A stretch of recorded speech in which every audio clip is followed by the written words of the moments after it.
Look, he said a lot about their relationship in just a few little grunts right over there in that last part. Well, I give Kyrie credit for being honest, not letting whatever his personal feelings are with LeBron. I think they actually are fine. That is nice to see. Yeah, that he didn't let that stop him from saying, look, LeBron's the best player in the world, period. I also think Kyrie may be falling into the trap that many fans fall into, which is not understanding it's strictly a regular season award. I've been a voter for almost about 20 years. The ballots are due April 17th. Last year was like April 14th, before the playoffs start. But when you have the award ceremony after the postseason. All people remember is the postseason. So you see LeBron have this tremendous postseason run, and you say in the playoffs, I mean, forget the 82 games. In the playoffs, he goes up, forget one notch. He goes up two notches. Exactly. So, he's hitting clutch jumpers. His numbers are off the chain. He's playing 44 minutes a game. Yeah, you can make an argument for him getting the MVP based on what he did in the regular season, but James Harden was just here's the other issue, and Kyrie was right when he said it's hard judging MVP now because there's no defined criteria. The NBA doesn't set, they don't say just who was the best player, period. So to some voters, it's the best player, period, regardless of team record, whatever. To others, it's the best player on the best team. I try to take several things into account: individual performance and stats, team success, supporting cast, even historical implications at times, And for instance, LeBron's clearly the best player in the world. Nobody, I don't think any voter denied. It would be cleaner and simpler if the NBA did what I would like them to do, which is have that be a distinction that is announced every year. Just simply, just say, best player, who holds the title. The best player alive is X. And LeBron would have held it for about the last decade, and you can see, then. Well, so you saying make the MVP a different award, have a separate award from the league MVP for the season, and just have the media say who's the best basketball player in the league. Then people would have a much easier time with Harden winning his MVP, with Nash winning his MVP. Yeah. Because you would say, okay, they won the MVP, but we all acknowledge this guy's the best player. The one thing that's been consistent is this is not a new argument. Correct. The best players in the world are not going to win as many MVPs as they should. Jordan should have won more. Kareem should have won more. All these guys, because people go through the fatigue of 82 games, and every year it's who can we prop up? Anthony Davis got a great chance. The reason why? He hadn't won one. Yeah. And people would like to see him. But I believe you look at the stat lines, but also you have to look at the stories that inside of what the numbers say. Now, Harden had a career high, 30 points he averaged a game. But that's also adding a superstar in Chris Paul. That's also in the storyline. They won 65 games, the best record. So that was worthy of MVP. But LeBron, we act like Harden averaged 30. LeBron only averaged 22.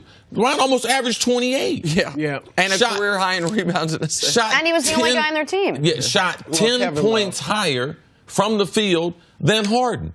And, I mean, there's no one who went through something mentally like Kyrie to IT to another trade of a bunch of bums like LeBron. So for me, he had the most valid case in what he did this year and also playing in those 82 games. But the one other thing that was interesting about these comments, though, was not about Kyrie's opinion, but about what it said about he and LeBron and their relationship. Because one thing I think the average fan has gotten wrong is that the reason Kyrie wanted out of Cleveland is because he couldn't stand LeBron James. I've never been told that. I have no reason to believe that. Kyrie's comments have never validated that. Their interactions on the court, whether it was game one of the season, the All-Star game, at any point never led you to believe that.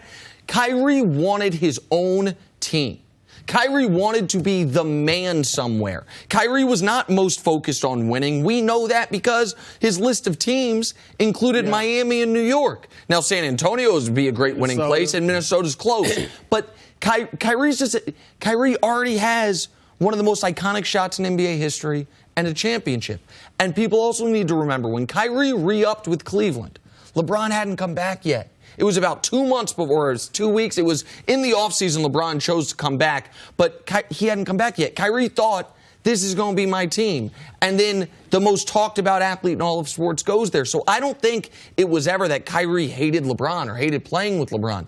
I think Kyrie wanted his own team. I think there were several factors with Kyrie. Now, their relationship personally was fine. They were cordial. They were friends. They didn't hang out all the time. Kyrie is kind of on his own and stuff like that. But some of it was LeBron. Like, Kyrie wanted to be a point guard. And I don't think he's that true of a point guard. You see in Boston, he's only averaging 5 assists.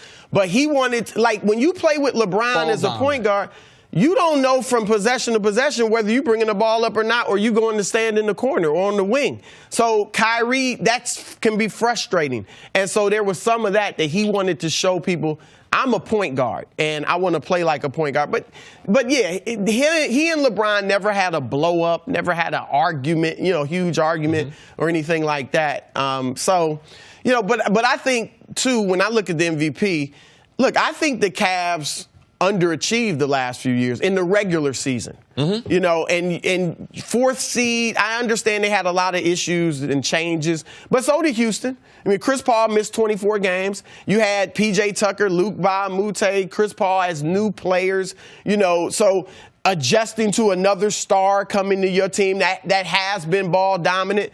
Harden had to go through all that. They did have several players had career years, though. Yeah, okay. But I Capella.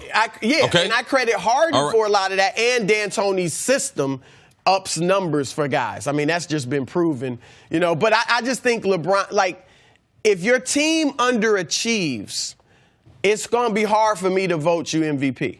And they've proven, because not even just this year, but with Kyrie there. They win 50 games, 51 games 2 years ago, and then they run through the East. So it shows you the regular season they're underachieving, and I take that into consideration. Go ahead. I was just saying, why do they do that? If everyone agrees that this award, why can't they just finish out the season and then give this MVP award so you can factor? Because that's what the you mean at the end of the regular season? No, at the end of the postseason. At the end of the that's the finals MVP. Now you can and that's who would get it anyway. Probably. That's the same thing would happen. And you can make the argument that they should have a playoff MVP. As opposed to just a finals MVP. Hockey, I think hockey has that. I know that in European soccer they have different ways of awarding the best players. This is always going to be a debate in this league, just like in pro football. The question's always going to be, does the MVP always have to be a quarterback? Because is it about value, or is it about best? Is it about most outstanding season? Is it a team award? It's a little easier in the NFL. The quarterback's touching the ball every play. He dominates the game. But years ago, it wasn't always a quarterback. You had a lot of running backs getting it back in the day. Now, running backs were a bigger role back then. Well, yes, they're still getting more touches. The quarterback's still not able to dominate the game. The NBA, though, the guy can play on both ends of the court. It's just the 82-game schedule. I believe that we get fatigued talking about the best players. So eventually, we're always looking for an upset with the MVP, and that's what typically they've done.